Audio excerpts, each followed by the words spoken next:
For more updates, subscribe to our channel and enjoy watching the video.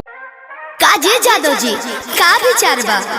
हम रौरा हाथ में आवे नहीं खे जाने हम बारूद हैं बारूद, हमें छूने की कोशिश करोगे तो जल जाओगे।